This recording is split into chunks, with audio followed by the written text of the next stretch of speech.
So this is video 2 of lesson 2. I can't remember what we're on. 2.3? 2.3 day 1. So this is synthetic division. We've already gone through long division. Synthetic division is much, much nicer. So what you need to do is, first of all, you find the 0. You don't divide by this, you divide by the 0 that's associated with it. So make that equal to 0 and it gives you x equals positive 3. Then this needs to be, this height is at least 2 lines. Put your 0 in the top line and all your coefficients, and remember to look out for missing powers of x. I've got x cubed, x squared, x to the 1 and x to 0. I've got nothing missing this time. Just write out the coefficients: 4, minus 7, minus 16 and 5. And what's lovely about synthetic division, I'm just going to put some stuff in green that you don't have to write, but this is explaining what we're doing. We bring down the first one, which gives us 4. Then we multiply this back by 3, 4 times 3, and we write it in this next space here. So 4 times 3 is 12. And then we add up each column. So we've got minus 7 plus 12, which gives us plus 5. And then again, you don't need to do what I'm drawing in green. This is what you're looking at. 5 times 3 gives you 15, and you put that here. So 15, and you keep on doing that. Add those together, you get minus 1. Multiply minus 1 by your 0. Minus 1 times 3 is minus 3. And then add these two together. 5 plus minus 3 gives you 2. And the last number, when you've finished, you've reached the end, this last number you reach is actually, oh, here, I've got it written from earlier. That's your remainder. So now we have to interpret this answer. Let me erase some of this extra stuff because it's making it hard to see what we've got here. Right, we started off with 4x cubed. This very first 4 was hiding in place, or staying in place for 4x cubed. And we have just divided out something that's supposed to represent having an x in it. So this would have dropped from being 4x cubed to being 4x squared. That helps us interpret our answer.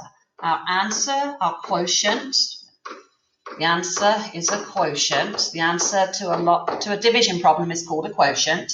It's going to be 4x squared plus 5, that would be your next power of x along, 5x to the power 1, minus, oh, we don't normally draw the 1, do we?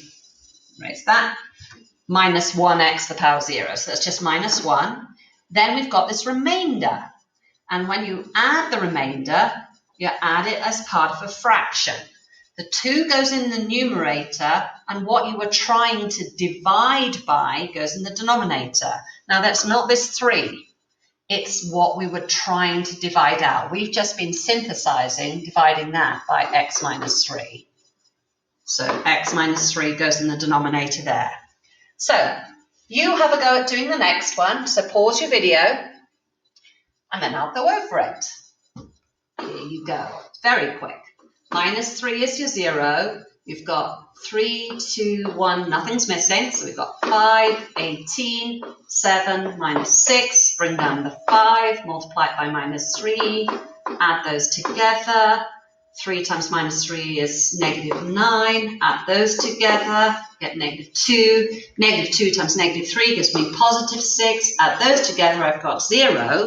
So what's really interesting in this one is that our remainder is 0. What that is telling us, if the remainder is 0, then x plus 3 must have been a factor. This was standing in 5 times x cubed, so this is 5x squared plus 3x minus 2. What we've done now is, if this had been a polynomial, imagine this was called, I don't know, we'll be boring, we'll call it f of x. We have just partially factored f of x. We've said that x plus 3 is a factor, and if we divided it out, what we'd be left with is this lot. 5x squared plus 3x minus 2. And when something's quadratic at the end, hopefully we can factor it. So we could fully factor this problem. The x plus 3 times, oh, it's going to be easy to factor too. Look, it looks horrible, but it's easy because this number's prime and that number's prime. So 5x squared has to have come from 5x times x, and the 2 has to have come from 1 times 2. If I put the 1 here and the 2 there, I'd have 1x and 10x. Ooh, that's never going to give me plus 3. I just think through that in my head normally. I have to rewrite it. So it wasn't that way round. It must go that the 2 goes there and the 1 goes there.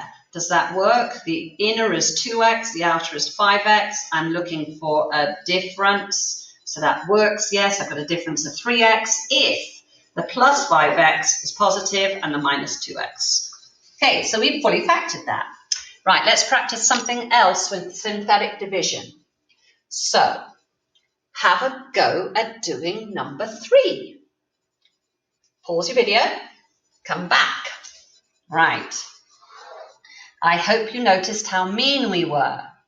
You're going to write here 3 minus 16, 0, minus 74. Did you notice this was the highest power?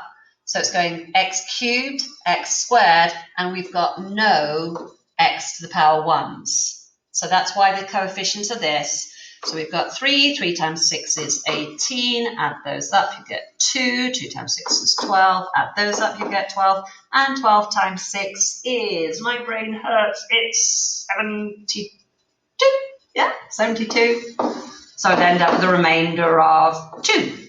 So my answer would be 3, all right, this was the first one, that was 3x cubed, so we'd have 3x squared plus 2x plus 12 plus 2 divided by x minus 6.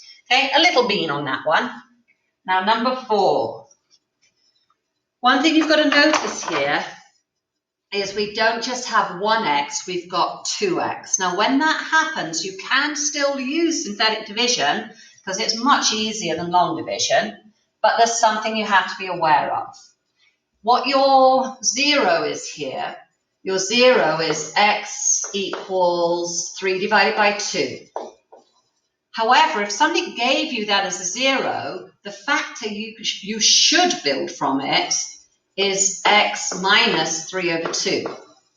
So if I start doing synthetic division with putting the 0 outside of 3 over 2, I am not dividing this by 2x minus 3 at all. I'm not doing that. I think I am, but I'm not.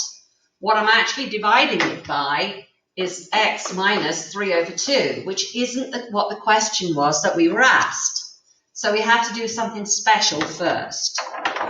We have to make this factor, possible factor, look like this. And how we're going to do that is we want just 1x, so we're going to divide the whole thing by 2. That would now give me 1x minus 3 over 2. It gives me this. However, if I'm going to divide 2x minus 3 by 2, that part of the question, I also have to divide this by 2. So when I'm writing in these coefficients, I'm not going to be, this is wrong. This would be wrong. I've got to get all of those and divide them by 2. So here we go. 4 divided by 2 is 2. Minus 8 divided by 2 is minus 4. 1 divided by 2 is a half.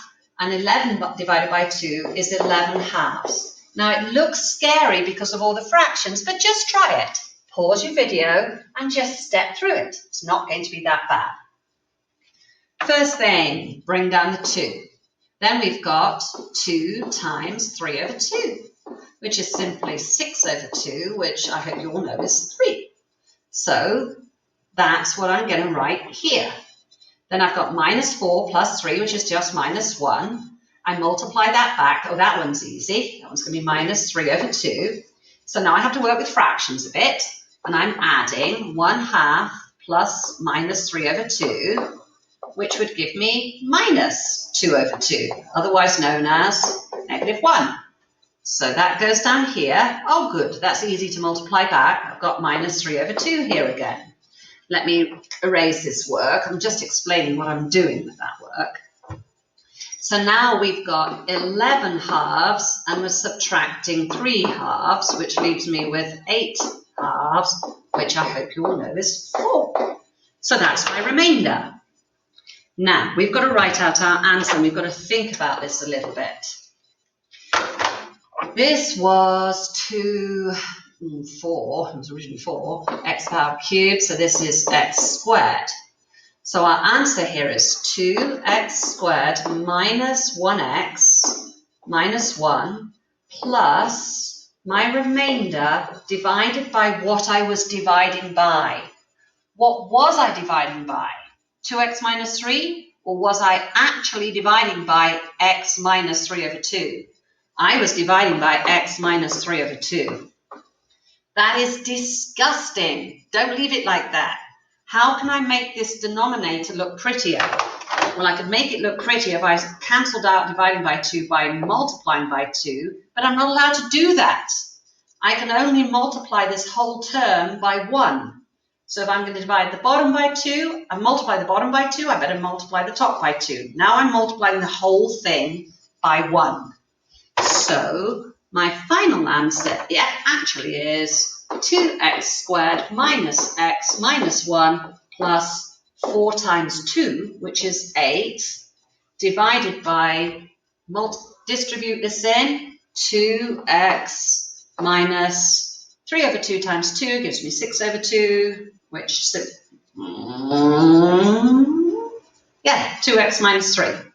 Which happens to be what we originally wrote here, but look, the remainder changed from 4 to 8. It's like we were undoing this bit here, just at the very end. Okay, that's the end of day 1.